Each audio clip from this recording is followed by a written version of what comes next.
Olá pessoal, eu sou a professora Thalita, professora de língua portuguesa. Então hoje, gente, nós vamos dar continuidade ao estudo da prosa romântica brasileira. Lembrando, gente, que nós vimos como é pensado, o romance aqui no Brasil, qual a estrutura, seguindo a questão dos valores burgueses. A gente tem uma situação que quebra isso, mas depois tudo volta ao normal.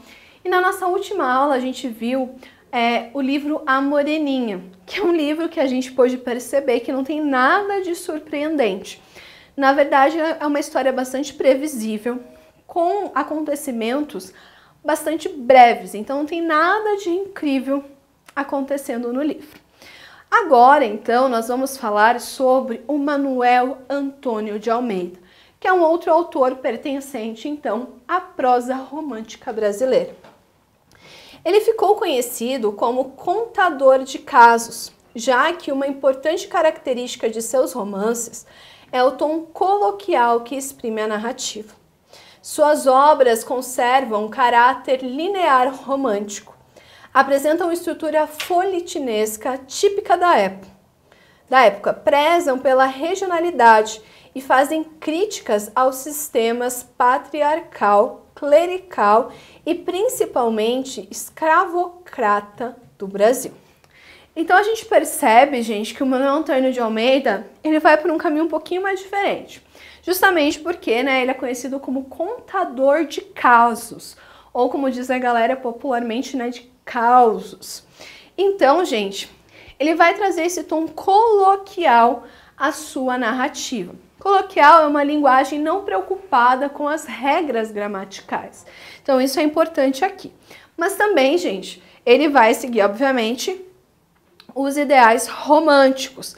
Principalmente, gente, a estrutura do folhetim. Então, o livro que a gente for falar aqui dele, que é Memórias de um Sargento de Milícias, vai seguir, gente, justamente isso. Lembrando que ele vai fazer críticas ao sistema patriarcal, clerical e também à parte escravocrata brasileira. Então, falando, gente, especificamente de Memórias de um Sargento de Milícias. A obra pode ser considerada um romance picaresco de costumes que traz a figura do malandro. Leonardo é o típico anti-herói, estilo Don Quixote, trapalhão, sem elegância e não muito inteligente, diferente de todos os heróis da literatura romântica brasileira.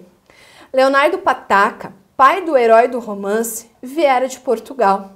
No mesmo navio que o transportou, viajava também Maria da Hortaliça. Então a gente percebe aqui uma quebra, gente? A gente falou de herói, esse protagonista e tudo mais. O que é esse anti-herói? Ele é uma pessoa que está ali, vai fazer as coisas, mas não da forma correta. Então isso seria um anti-herói. Então é a primeira vez que nós vamos ver isso na literatura brasileira. Tanto, gente, que Memórias de um Sargento de Milícias é considerado um romance de transição. Por que romance de transição? Ele está no romantismo, certo? Mas ele já adianta características do que a gente vai ver depois lá no realismo.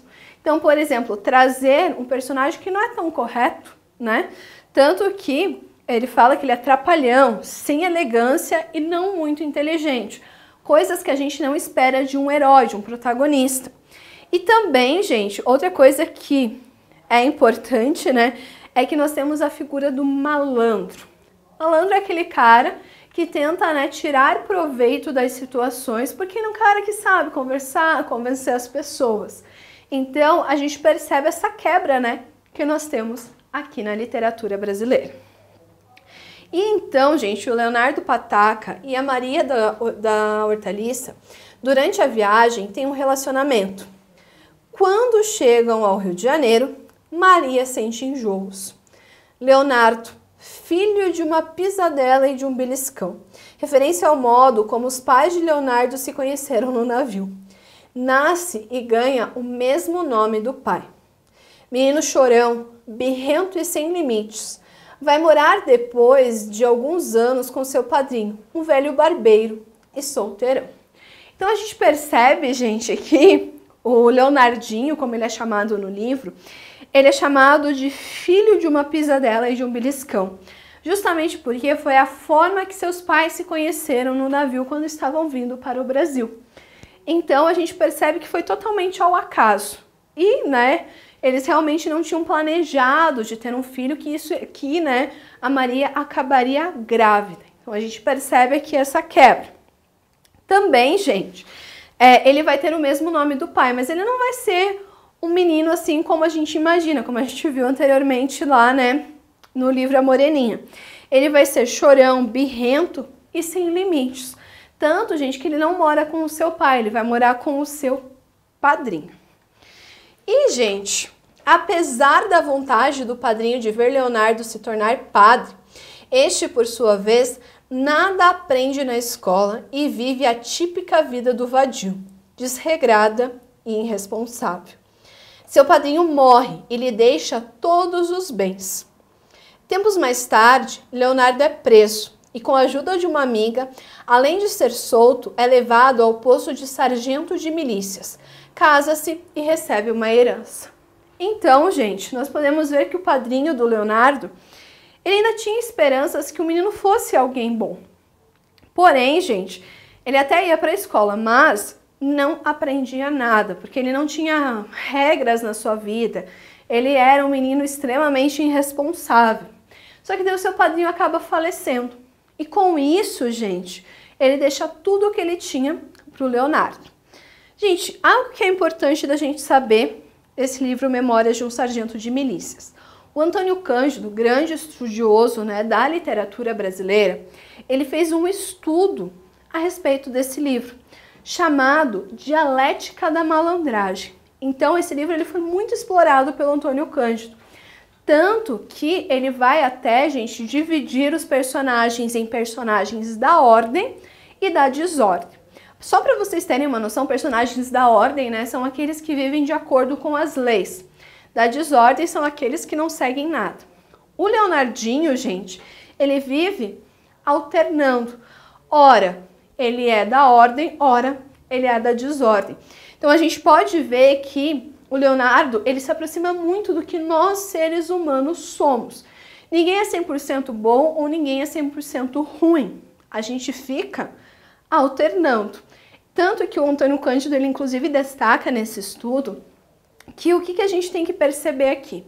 Que ele pode fazer o que for, ele jamais vai ser julgado pelos atos que ele comete. Então não há uma consequência para aquilo que ele faz. O Leonardo faz um monte de coisa errada, ele é irresponsável, ele não ajuda seu padrinho, ele não se torna alguém melhor, mas ele acaba bem, gente.